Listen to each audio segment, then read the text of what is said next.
Sir cinema అనేది ఎంటర్టైన్మెంట్గానే అనుకుంటూ ఉంటాం, బట్ ఈ మధ్య కాలంలో అందరు యాక్టివ్ అయిపోయారు.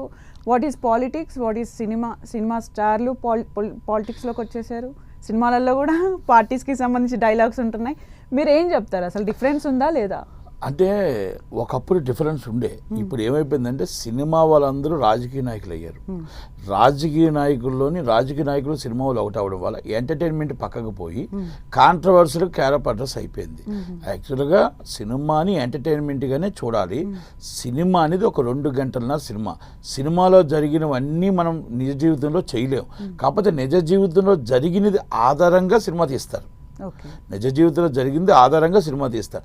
ఒక హీరో 10 మందిని కొడతాడు, అది నిజంగా రోడ్డు మీద కూడా 10 మందిని కొడతాడు అనుకుంటే అపోహ. ఒక హీరోయిన్ డ్యాన్స్ 4 నిమిషాలు డ్యాన్స్ హీరోయిన్ డ్యాన్స్ వేస్తారు, వాళ్ళిద్దరూ రోడ్డు మీద మొత్తం టోటల్గా డ్యాన్స్ మాస్టర్ చెప్పకుండా డ్యాన్స్ వేస్తారనేది కూడా అపోహే. ఒక భార్య భర్తలు మామూలుగా సినిమాలో 2 గంటలు పెళ్లి చేసుకుంటారు. ఆ భార్య తాళి కట్టించుకుంది కదా అని చెప్పేసి ఆమె నిజమైన భార్య అయిపోదు, ఆమె చెల్లి ఒక సినిమాలో చెల్లికి చేసిందని చెల్లి అయిపోదు. అంటే ఇదంటే 2.5 గంటలు మాత్రమే. మన చిన్నప్పుడు అది అనుకుంటే వాళ్ళందరూ సినిమాలు తీస్తుంటారు. చాలా చిన్నప్పుడు వీళ్ళందరూ వచ్చి సినిమాలు యాక్ట్ అంటే ఇక్కడ చేసి సినిమా వెళ్ళిపోతుంటప్పుడు మరి వెళ్ళిపోతుంటారేమో అని, అంటే అవగాహన లేక. అలాగా సినిమా అనేది 2.5 hours ఎంటర్టైన్మెంట్గానే చూడాలి. ఆ సినిమాలో ఉన్నవన్నీ నిజ జీవితాలు అనుకోవద్దు. కాకపోతే హీరో ప్రభావం అనేది కంపల్సరీ, హీరో ప్రభావం ఉంటుంది. టాప్ హీరోయిన్స్ ప్రభావం కూడా మనకు జనాల మీదకి ఉంటుంది. ఎందుకంటే ఒక హీరో చెప్తే వినే పరిస్థితుల్లో ఫ్యాన్స్ ఉంటారు. ఒక టాప్ హీరోయిన్ చెప్పే పరిస్థితుల్లో ఫ్యాన్స్ ఉంటారు. అందుకనే మనం ఎప్పుడు కూడా హీరో అండ్ హీరోయిన్స్ వాళ్ళు చెప్పిన ఏదైనా మంచి చెప్తే బయటికి వెళ్తుంది, చెడు చెప్పినా కూడా అలాగే వెళ్తుంది. సరే, ఇప్పుడు రాజకీయాలలోకి వచ్చేసారు. ఇప్పుడు ఒక హీరో తన సినిమాని తన రాజకీయాల కోసం వాడుకునే అవకాశం ఉంటుంది. హీరోనే కాదు, ఎవరైనా ప్రొడ్యూసర్స్, డైరెక్టర్స్, హూఎవర్ అలా ఇన్ఫ్లుయెన్సెస్ అవుతున్నాయా సినిమాలు? మీరు ఒప్పుకుంటారా? ఎందుకంటే ఇప్పుడు కొన్ని డైలాగ్స్ పెడుతున్నారు, ఎవరికాలు ఓన్ చేసేసుకుంటున్నారు. ఆ రాజకీయంగా పనికొస్తుందా పనికిరాదా అనేది కాదు, ఆ హీరో పలానా దానికి సపోర్ట్ చేస్తున్నాడు, ఆ డైలాగ్ మా పార్టీ అపోజిషన్ పార్టీకి అనేది ఫిక్స్ అవుతున్నారు. ఇప్పుడు బాలయ్య బాబు ఉన్నారు ఉదాహరణకి. బాలయ్య బాబు ఆయన ఒక ఎమ్మెల్యే, కానీ ఇక్కడికి వచ్చేటప్పుడు ఆర్టిస్టు. ఆయన ఆర్టిస్ట్గా చూడట్లేదు, రాజకీయ నాయకుడిగా కూడా చూస్తున్నారు. ఇప్పుడు పవన్ కళ్యాణ్ గారు ఒక ఆర్టిస్ట్, ఇక్కడ ఆయన ఒక రాజకీయ నాయకుడు. అది 2 కలిపేస్తున్నారు. 2 కలపకూడదు. ఇది జాబ్ ఆయనకి, ఇది ఆయనకి తిండి పెట్టే కలమ్మ తల్లి. అది పొలిటికల్ ప్రజల కోసం చేస్తున్న ఇస్ పొలిటికల్ లీడర్. ఆయన ఎమ్మెల్యేగా ఇస్ ద పొలిటికల్ లీడర్గా అక్కడ హిందూపూర్. ఇక్కడ ఆయన మొత్తం టోటల్గా ఒక జాబ్. అది అంటే అందరూ బయట మీడియాలో జాబ్ చేస్తుంటారు, అందరూ ఎలా జాబ్ చేస్తుంటారు.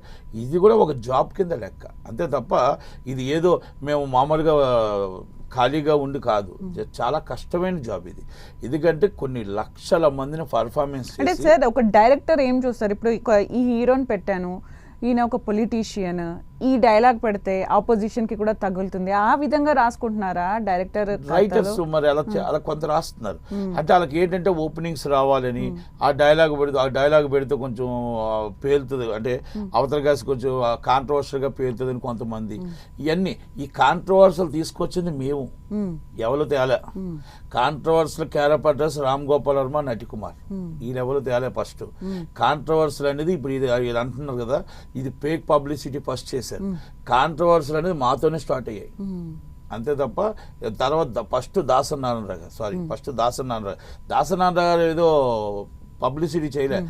ఆయన మీటింగ్కి వచ్చి ఆయన ఎక్కడైనా సరే ఒక ఓపెనింగ్కి వస్తే ఆ ఓపెనింగ్లో ఏం మాట్లాడతారా అని చూసేవారు జనాలు. అప్పుడు ఏమి లైవ్లు లేవు. ఆ లైవ్ ఆయన వస్తే క్యాసెట్ పట్టుకొని పరిగెట్టేవారు, ఎందుకంటే ఎవరికాలు టెలికాస్ట్ చేసుకోవడానికి. ఎందుకంటే ఏదో ఒక ఇష్యూ లేవనెత్తివాడు.